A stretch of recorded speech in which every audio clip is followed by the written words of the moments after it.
बाकी किसी ने नहीं आना? अनवर और तन्मय? तन्मय ने भी नहीं आना? पक्का है कि नहीं आना?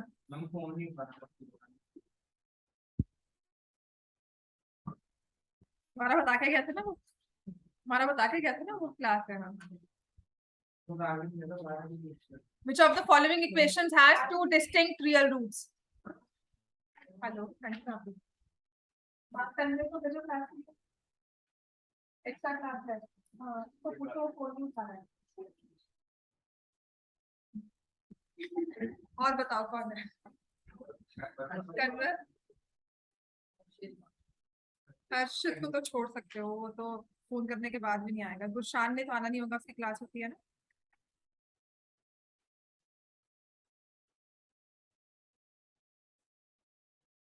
कन्वर को किया था फोन, उसने भी नहीं उठाया। चलो, which of the following equations has two distinct real roots? तो इसमें आपने सिर्फ b चेक करना होता है, b square minus 4ac।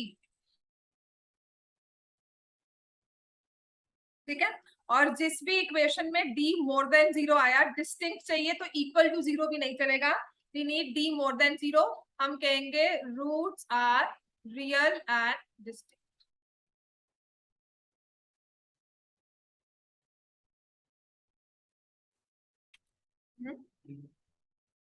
Option D है, चेक करो सब में। अब इस वाले क्वेश्चन में आपको चेक ही करना होता है, इसका कोई और शॉर्टकट नहीं है। अर्जुन तो आज पूरा दिन नहीं आया, हर दिन। बारिश है, करण, वंशिका भी नहीं आई, आरव क्यों नहीं आया?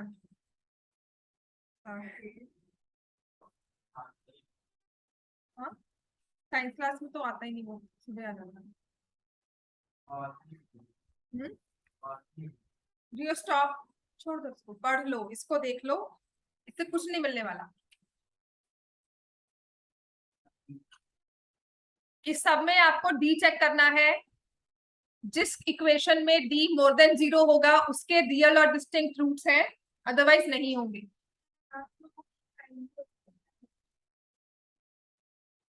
आप मुझे अपना क्वेश्चन चेक करवा दो।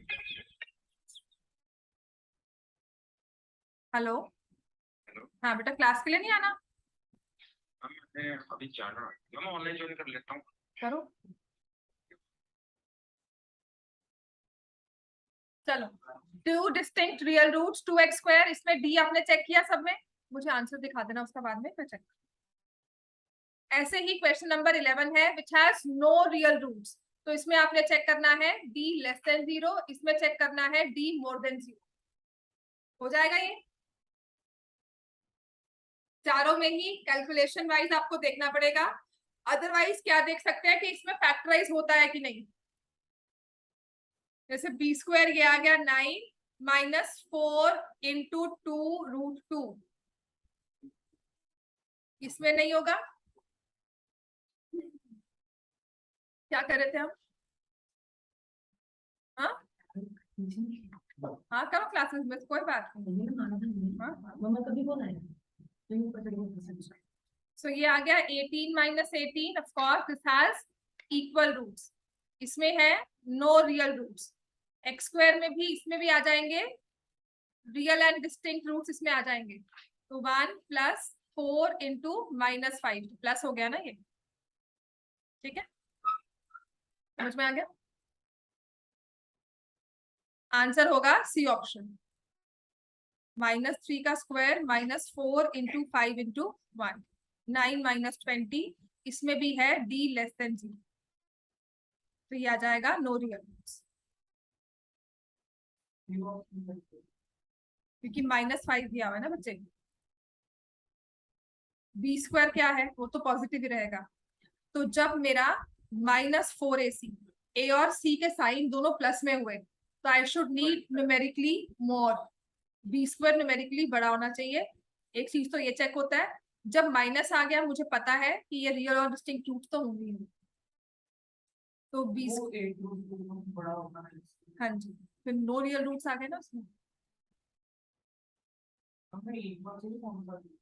क्या लिखा?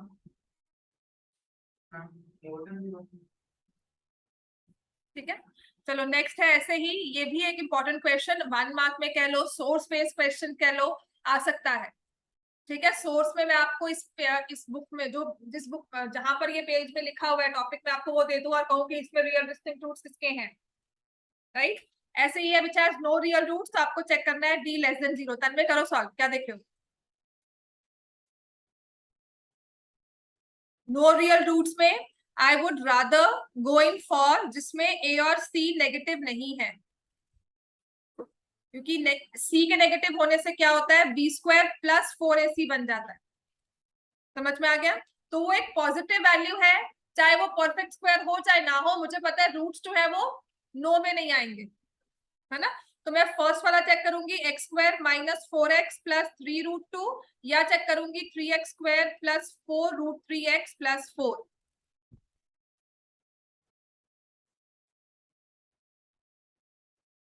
स्टैट्स में ना आपका मीडियम रहेगा, बहुत जल्दी हो जाएगा, साथ में इनका सर्कल करवाना, सिर्फ मीडियम करवाना है मुझे। स्टैट्स का जो आपका है ना मीडियन वाला क्वेश्चन, उसमें 2-3 चीजें जो आपको 1 मार्क में आ सकती है और जरूर आएंगी, वो है आपको लेस देन टाइप फ्रीक्वेंसी दी होती है ना, लेस देन मोर देन, उससे कन्वर्ट करना, फिर मीडियन निकालना, फिर मोड निकालना।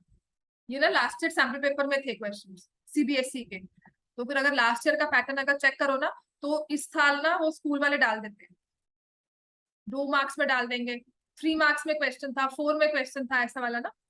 इसीलिए कह रही हूँ कि मैं वो चीज करवा दूं, और वही चीज मैंने सभी क्लास के ऊपर नहीं थोपी थी। मीडियन का फॉर्मूला होता है, चलो तब तक 11th क्वेश्चन करो। मीडियन होता है L plus lower limit plus n/2 minus CF cumulative frequency of previous class divided by frequency of the middle class into height.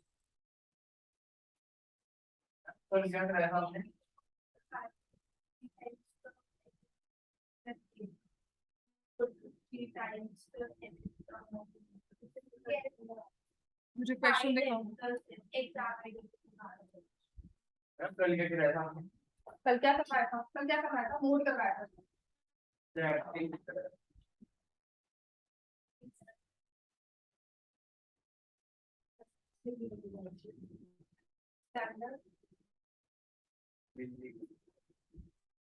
Books तो मिल जाएंगी सारी, मतलब उधर भी पढ़ी है थोड़ी सी इसने लेके जानी ले जाओ पढ़ने के लिए, फिर वापस दे देना। ठीक।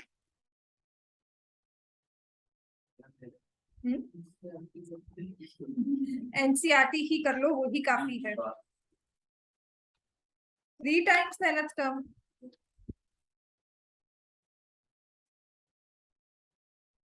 mth term is 1/n, nth term is 1/m।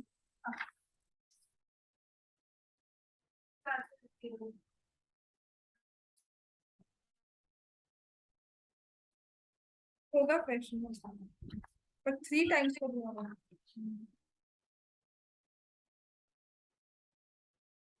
चलो बच्चों करो, ये वाला क्वेश्चन हो गया, नेक्स्ट वाला पेज खोल दो फिर।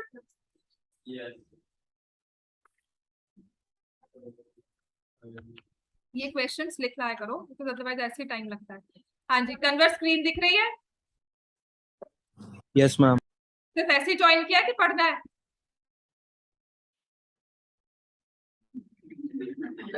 मैम पढ़ रहा हूँ। पढ़ रहे हो, चलो वेरी गुड। कल टेस्ट में फुल मार्क्स लेके आने हैं। 30 मार्क्स तो होगा ही, कितने नंबर का होगा, या मैं क्या 100-200 मार्क्स का बना लूंगी इधर? नहीं बच्चे, 1 घंटे का टेस्ट, इतनी नहीं मैं आपसे मैं इतनी जाती नहीं करती ना आप पे, 30 मार्क्स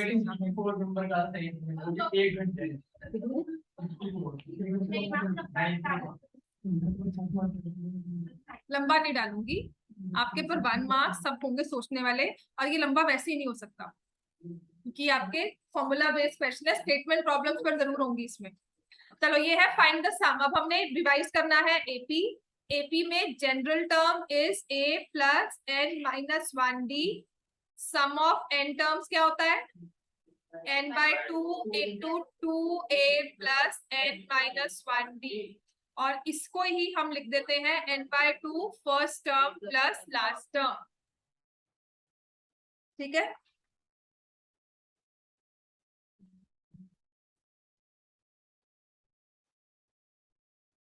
चलो फर्स्ट क्वेश्चन करो, find the sum of the given AP, मतलब दिया नहीं हुआ एपी है,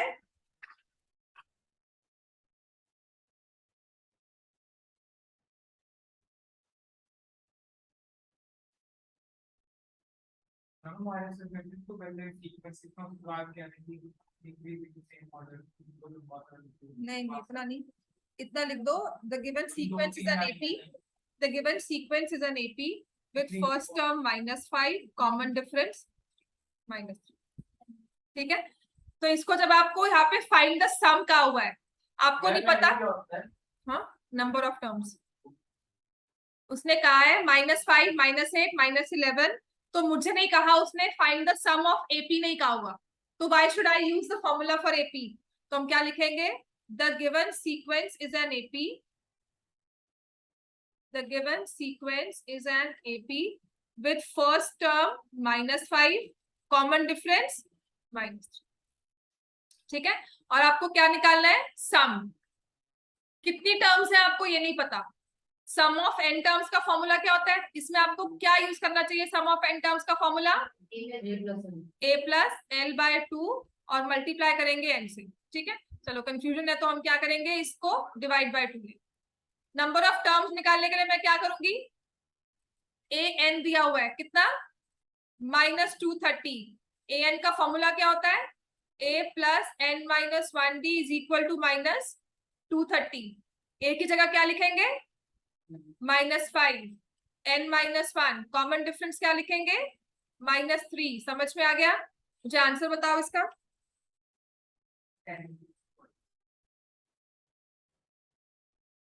n इज इक्वल टू, ये वाला ही क्वेश्चन है, mth term of an AP is 1 by n, nth term is 1 by m, sum of first m n terms, ये तो था।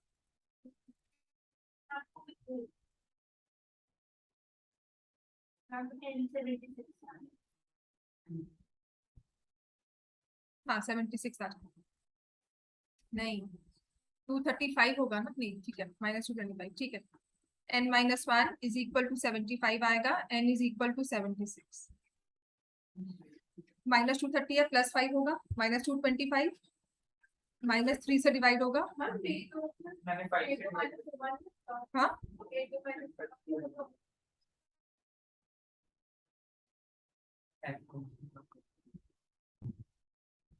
ये तो नहीं है, pth qth r term rth term of an AP is ABC respectively, show that a into q minus r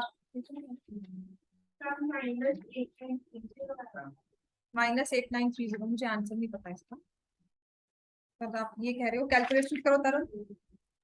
ma'am -8930। Very good, ये पढ़ रहा है बच्चा, बच्चों को बिठाने वाला सर, हाँ मैं दे देती कहाँ पे देती हूँ, आपको नहीं मिलेगा, मैं ही देती हूँ, वॉलीबॉल हाँ 2 मिनट में बस आ गई। नेक्स्ट क्वेश्चन स्टार्ट करो,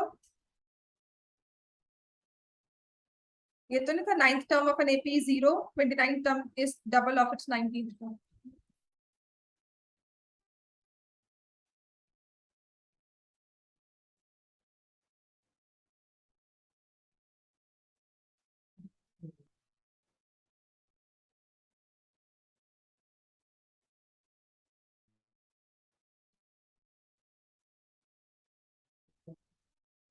चलो इसका नेक्स्ट क्वेश्चन स्टार्ट करो।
Find the 20th term. हो गया क्वेश्चन नंबर 1 8930 सबका आया है?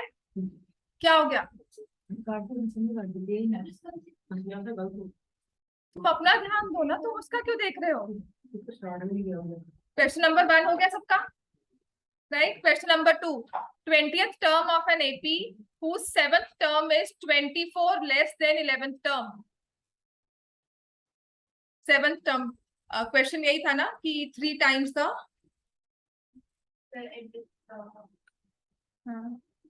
is equal to 7 times the, find the 63rd term।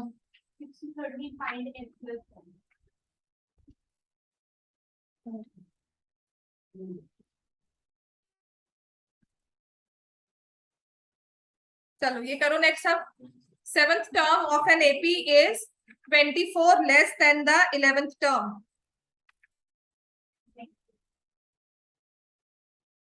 दोनों में एक ही तो पढ़ लीजिए।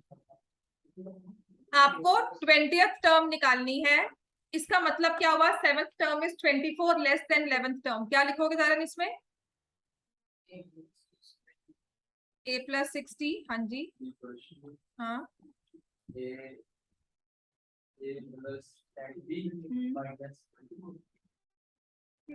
इतना डर डर के बोल रहे हो, बस इसमें ये लिख देना A7 is equal to A11 minus 24।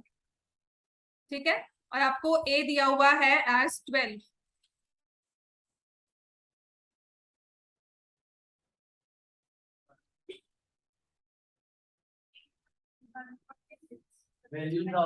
बस वैल्यू डालो और सॉल्व करो। ऐसे ही नेक्स्ट क्वेश्चन करो सॉल्व।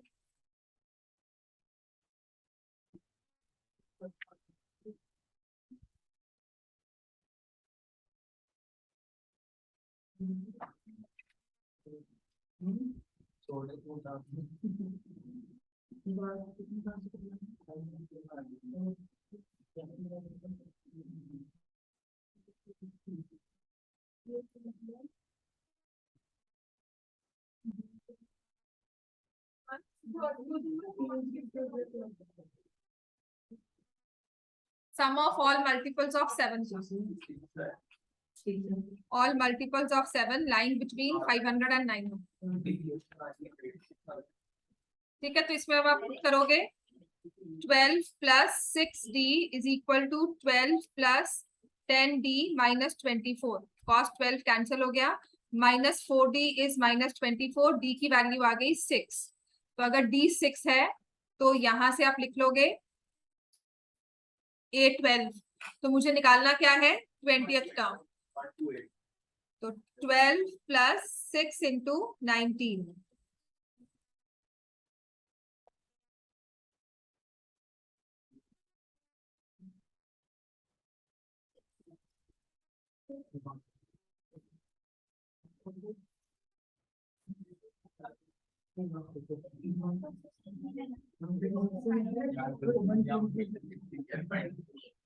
चलो नेक्स्ट क्वेश्चन हो गया ना। Question number 3, find the sum of all multiples of 7 lying between 500 and 900।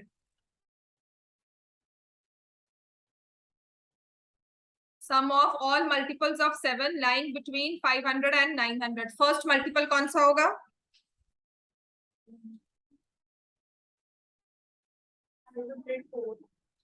500 को आपने 7 से डिवाइड किया, 7 7 जा 49, 10 आ गया, 7 1 जा 7, रिमाइंडर 3 आ गया। That means 497 is a factor, is a multiple of 7। तो इसमें 7 ऐड करोगे तो क्या बन जाएगा? 504। तो फर्स्ट मल्टीपल है 504। ऐसे ही लास्ट नंबर निकालो 896। ठीक है, आपको सम निकालना है। तो now you need the value of n। How many multiples are there?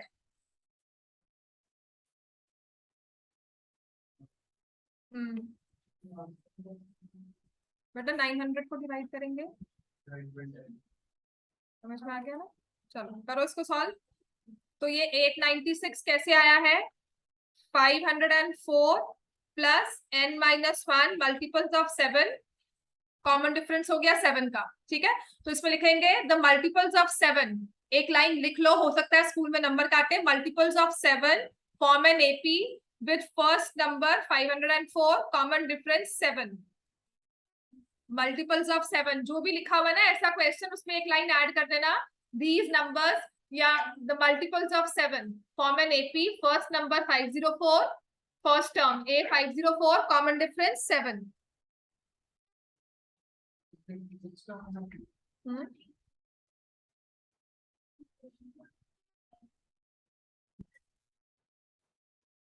ये वाला क्वेश्चन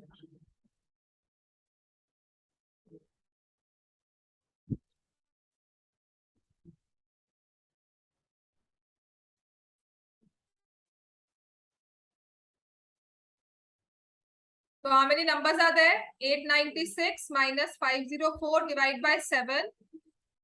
कैलकुलेशंस ना प्लीज डिस्कस मत किया करो आप इसमें, पेपर्स में तभी हमारे मार्क्स कट जाते हैं, मुझे लगता है आता है पर एक दूसरे की सपोर्ट होती है। तो whenever you are practicing कोशिश करो अपना काम खुद करो। तो n की वैल्यू क्या आई है 57,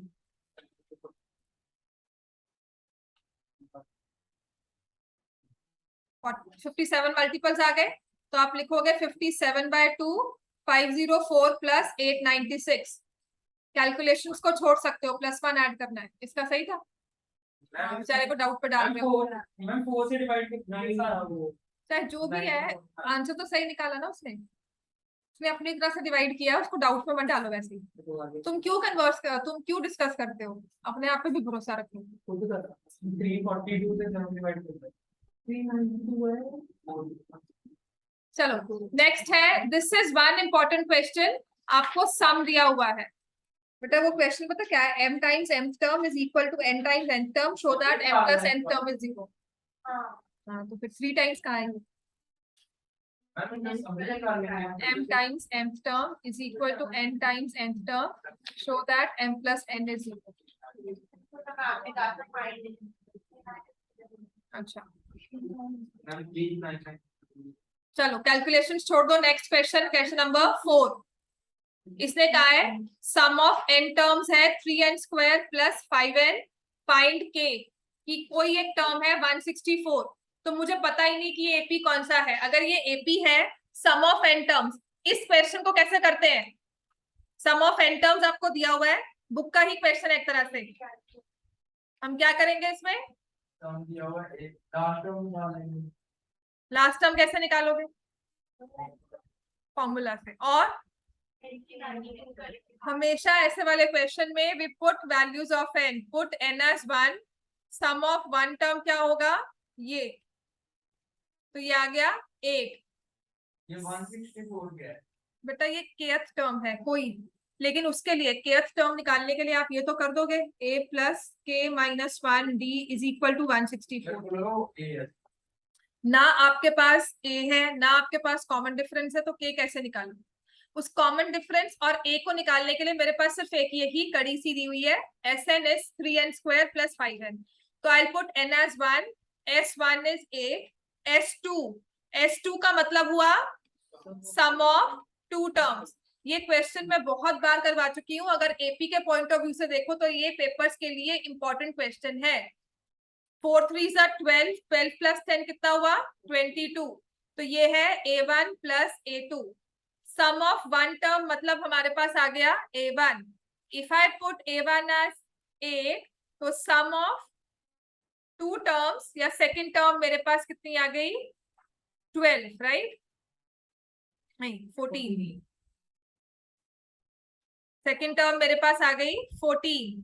फिर मुझे दिया हुआ है S3, 3 into 3 square 5 into 3, 27 plus 15 कितना आंसर हो गया 42।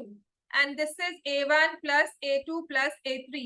बिलीव मी इससे इजी मेथड नहीं है, जो भी इससे डिफरेंट मेथड्स है किसी भी एक्स्ट्रा बुक में देखोगे वो कहता है जनरल टर्म निकालो उसमें a प्लस n माइनस 1, वो करते हैं, वो समझना ही मुश्किल वो भी नहीं है, लेकिन फर्स्ट एंड में समझना उसे थोड़ा सा कंफ्यूजिंग हो जाता है। तो मेरे पास 3 टर्म्स का सम आ गया, जिसमें फर्स्ट टर्म आप कह रहे हो 8, नेक्स्ट टर्म आप कह रहे हो 14, so third term will be equal to 42 minus 22, तो A3 कितना आ जाएगा 20। किसी भी एपी की अगर आपके पास फर्स्ट 3 टर्म्स है, उस पूरी एपी की हिस्ट्री आपके पास है। समझ में आ गया? एपी में हमें सिर्फ पहली 3 टर्म्स, उसका first term is 8, common difference कितना है 6। हाँ, पर 3 निकालना जरूरी होता है, 3 निकालना जरूरी होता है हमेशा, क्योंकि वो श्योर शॉट है कि वो एपी ही। ठीक है, so the given sequence forms an AP, first term 8, common difference 6, इसमें पुट कर दोगे 8 plus k minus 1 into 6 is 164 and then you'll get the value of k। वो बताओ।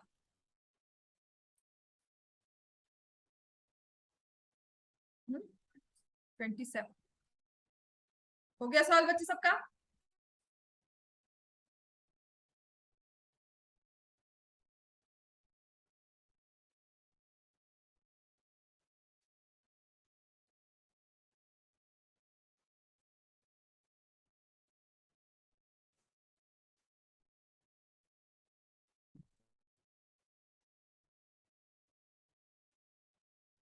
ठीक है, next question, how many terms must be taken so that their sum is 300? 27। How many terms of the given AP be taken so that the sum is 300? बताओ कितना आएगा? जरूरी नहीं है, 20 और 19 1/3 है, 2/3 का डिफरेंस हो गया। ठीक है, -2। Common difference, first term is 20 in this AP, first term is 20, common difference के लिए 19 1/3 -20 करते हो, तो अगर ये भी हमें करना है तो ये हो जाएगा 58 minus 60/3, so it will be -2/3।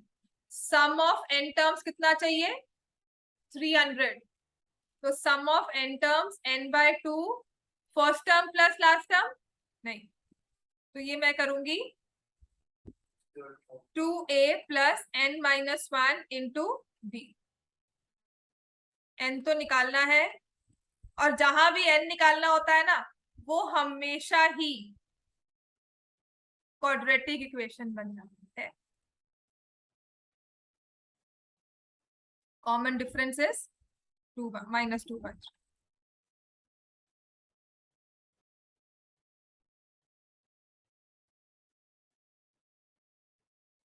मैंने 2 कॉमन ले लिया, 40 माइनस 1/3 इंटू n-1, ये 2 कैंसिल हो गया, 300 इज इक्वल टू, हाँ 20 हो जाएगा, तो 20n minus 1/3 n square plus n, so this is minus n square plus 63n minus 600 is equal to 0, n square minus 63n plus 600 equal to 0। अगर मेरी calculation सही है, which I need to check, 20n minus 1 plus 900 आएगा यहाँ, मतलब मेरी calculation सच में बहुत बुरी है, रिपीटेडली मिस्टेक्स होती हैं।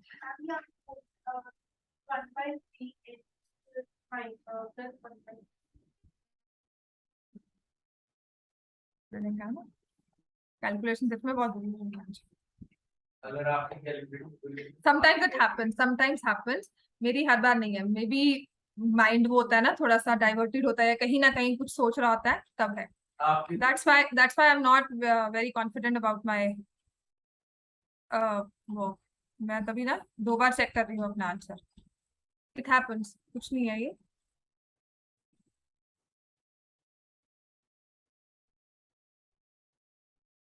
माइनस n स्क्वायर, ये प्लस आ जाएगा, है ना।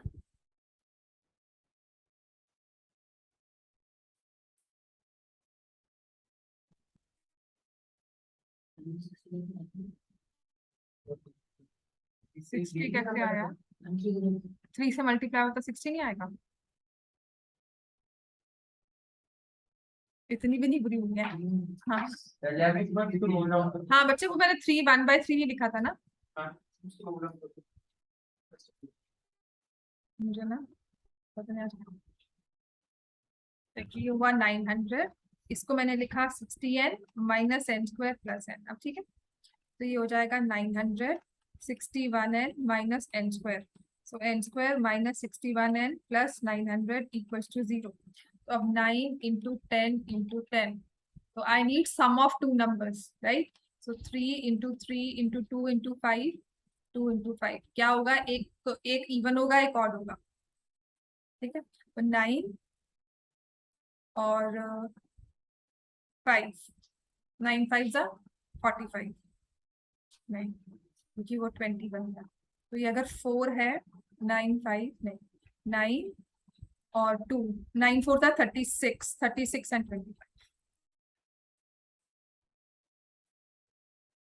तो n square minus 36 and minus 25 plus 900 equals to 0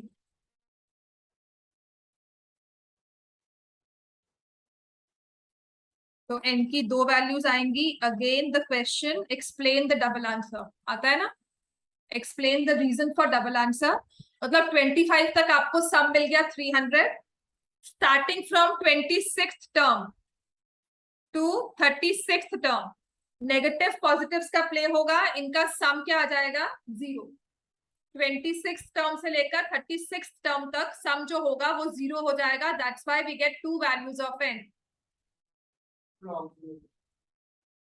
logs वाले क्वेश्चन में भी था समझ में आ गया और आपके एग्जाम्पल में भी एक क्वेश्चन है एपी के जिसमें लिखा हुआ है explain the reason for double answer समझ में आ गया बच्चे सबको ये नेक्स्ट आ जाओ लिखना भी पड़ेगा अगर ना दिया नहीं अगर दिया है तब पूछा solve for x another important question solve the equation for x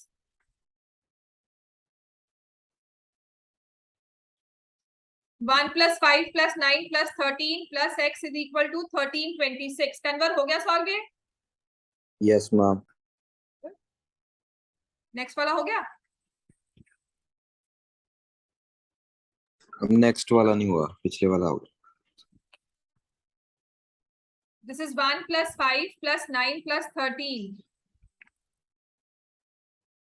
ये एक अनदर इंपॉर्टेंट क्वेश्चन है ये कहता है कि हमने कुछ नंबर्स को ऐड किया और इनका सम क्या बना 1326 तो इसमें हम क्या लिखेंगे the given numbers form an AP लिखो the given numbers form an AP first term क्या है 1 कॉमन डिफरेंस क्या है 4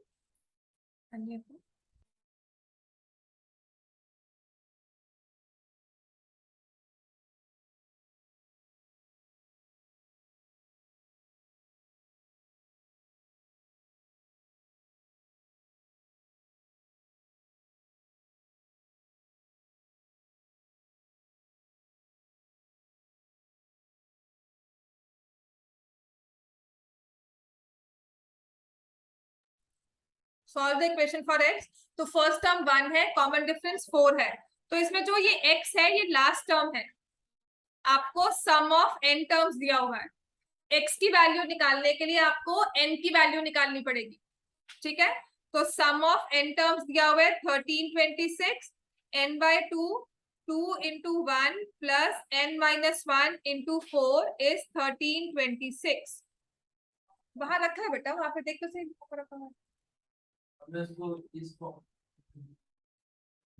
लास्ट टर्म अगर x भी करोगे तो दो वेरिएबल्स हो जाएंगे n और x ठीक है तो this is how n 1 plus 2n minus 2 is equal to 1326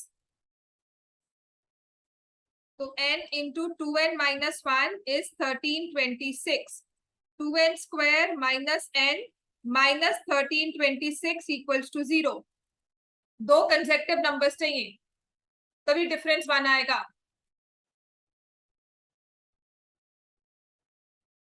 so 1326 into 2, मैं इसको फैक्टराइज करती हूँ. 2 into 6, 6, 3. And I can multiply with 3, 2, 2, 1. 221 के ना फैक्टर्स जो है, देखो एक तो 4 बन रहा है, एक बन रहा है 2 into 2 into 3. 221 के फैक्टर्स आई थिंक क्या होते हैं, 17 and 30. करो. तो एक स्पेशल नंबर है,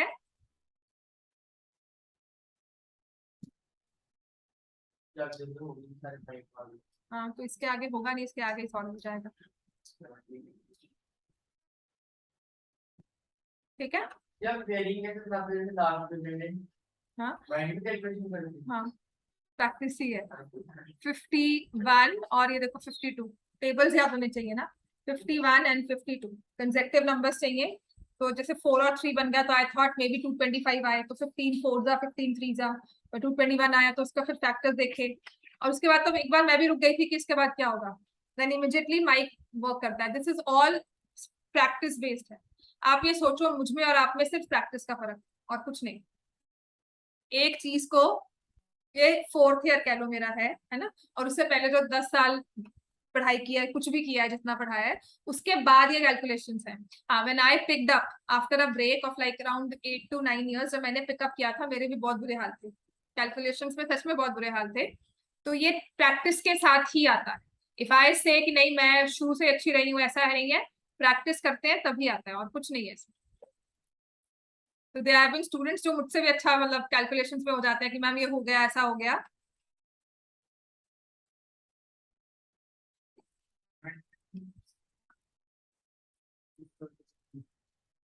दे दूं. एन की वैल्यू आ जाएगी 26. क्वेश्चन खत्म नहीं हुआ है, एक्स की वैल्यू निकालोगे. एन की वैल्यू 26 आ गई. अब आपको एक्स की वैल्यू निकालनी है. क्वेश्चन यहाँ खत्म नहीं हुआ है, तो आपने 826 है उसको एक्स लिखा है, तो हम क्या करेंगे, 1 + 25 into 4. समझ में आ गया तरन? 101.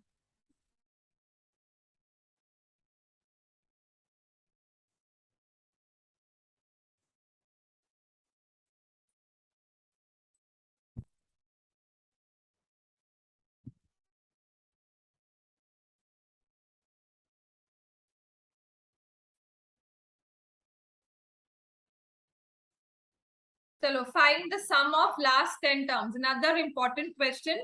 आपको एंडिंग से 10th term from the last निकालनी हो, वो तो बुक में दिया ही हुआ है. 10th term from the last, 12th term from the last. 101 x का आया था 101. ठीक है. तो find the sum of last 10 terms of the AP. 8, 10, 12, 126 इसकी लास्ट टर्म है. तो हम क्या करेंगे, अगर मैं ये एपी इस तरह से देखती हूँ, तो इसकी फर्स्ट टर्म 8 है, कॉमन डिफरेंस क्या है 2. अगर मुझे लास्ट वाली 10 टर्म्स का सम निकालना है, तो मैं एपी को रिवर्स कर दूंगी. तो 126, 124, 122 सो ऑन. तो हम कहेंगे n की value 10, first term 126, common difference. अगर यहाँ प्लस में था तो रिवर्स में हो जाएगा माइनस. उल्टा चल रहे हो, बैकवर्ड्स में साइन चेंज हो जाएगा. अब आपको इस एपी का, इस वाले एपी का सम ऑफ 10 टर्म्स निकालना. समझ में आ गया?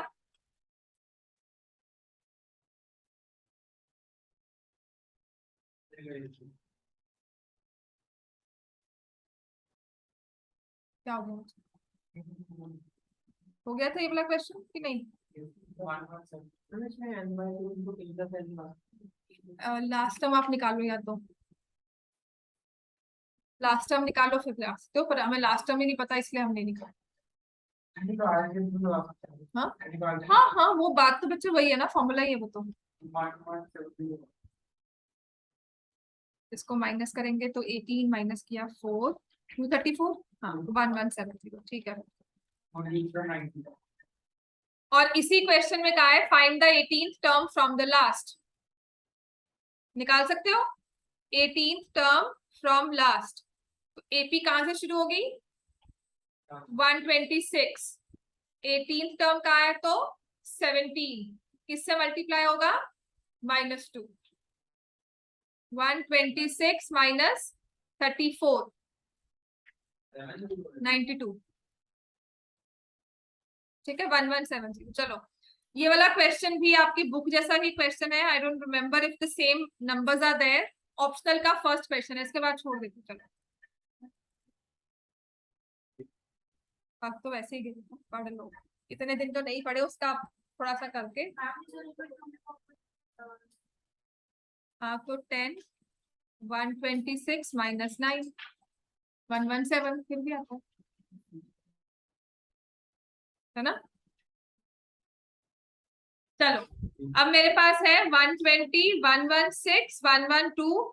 इस एपी की फर्स्ट नेगेटिव टर्म कौन सी होगी, उसके लिए इजी वे आउट करवाने के लिए कि कैसे निकालते हैं। अब अगर मान लो अगर एक क्वेश्चन मैंने कल दे दिया हो ना, आप आए हो, आपको पता है आता होगा है ना, ऐसा ही क्वेश्चन मैंने अगर पेपर में डाल दिया कल, ये एडवांटेज है इस क्लास में, राइट। तो 120 116 ये ना ऑप्शनल एक्सरसाइज का क्वेश्चन है। वैसे अगर हम बाय सिलेबस चलते हैं ये क्वेश्चन आपको नहीं आना चाहिए क्योंकि इन इक्वेशंस आपने नहीं की हैं, पर मैं इसे इक्वालिटीज की फॉर्म में आपको समझा दूंगी तो सॉल्व करना फिर भी आसान हो जाएगा। इसने कहा है फर्स्ट नेगेटिव टर्म निकालो, एपी बनता है, फर्स्ट टर्म क्या है 120, कॉमन डिफरेंस क्या है -4, nth टर्म निकाल लो a plus n minus 1 d 120 plus n minus 1 common difference है -4, इसको पूरा सॉल्व कर लो -4n प्लस 4 तो 124 माइनस 4n, इसको नेगेटिव देनी है वैल्यू में, दिस शुड बी नेगेटिव। तो अगर मैं मैथमेटिकली चलती हूँ ना तो मैं बोलती हूँ 124 minus 4n is less than 0। फिर मैंने आपको कहा था कि ये जो n है यूजुअली माइनस में होगा, इसको दूसरी साइड ले जाओ, कोई नहीं करता है, वो 24 को ही लेकर जाते हैं 124 को, फिर n को कैंसिल करते हैं, वो नहीं करनी है चीज। आपने इसको शो कर दिया कि ये लेस देन 0 चाहिए मुझे, राइट। इसके बाद इसको सॉल्व कैसे करोगे, बेसिकली आप करना क्या चाहते हो, try and understand what I am saying, समझकर करो, थोड़ा लॉजिक लगाकर प्रेजेंस ऑफ माइंड के साथ। मैं क्या कर रही हूँ, मैं 124 माइनस 4n को नेगेटिव नंबर बनाना चाहती हूँ। नेगेटिव तब होगा जब 4n की वैल्यू 124 से बड़ी हो जाएगी। नेगेटिव नंबर, दो नंबर्स को सब ऐड कर रही हूँ 124 और 4n को, है ना। तो 4n माइनस में है, अगर ये 124 से बड़ा हो गया तो ये नंबर नेगेटिव हो जाएगा, ठीक है ना। तो मुझे क्या करना है, मैं आपको समझाती हूँ कि इसको इक्वल टू 0 कर लो कि ये 0 कब होता है। तो आप लिखोगे 124 minus 4n, this is going in your rough work, equals to 4n आ गया, n की वैल्यू क्या आ गई 31, कि जब n 31 होगा तो एग्जैक्टली 0 आ जाएगा। हम एक -4 और कर देंगे तो मतलब I will go n is equal to 32 is the first negative term. 31 पे 0 हो गया, नेगेटिव चाहिए मुझे तो उससे बड़ी, यहाँ पर तो ये 31 आया ना, कभी कभी पॉइंट्स में आंसर आता है कि ये 26.5 आया, 27th term first negative term. समझ में आ गया। अगर इस लेस देन में समझाने बैठती हूँ ना नहीं समझ में आता, हमेशा आदत होती है इस 124 को ही हम शिफ्ट करते हैं। Mind it, this is separate chapter है, ये इनइक्वालिटीज का अलग से पढ़ते हैं, आईसीएसई में सेपरेट चैप्टर है ये, ठीक है। तो यही क्वेश्चन अगर आपको डिस्क्रिमिनेट्स में आता है, लेस देन 0 करना होता है, तो वो आपको नहीं आना चाहिए, रियल एंड डिस्टिंक्ट रूट्स वाला, क्योंकि आपने वो चैप्टर नहीं किया हुआ, इसका प्रॉपर कॉन्सेप्ट है और यही गलती होती है, ठीक है। तो n की वैल्यू आ जाएगी 32, this is the first negative term, 32nd term is the first negative term, और वो क्या होगी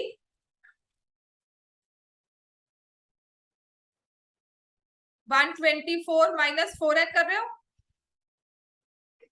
है ना।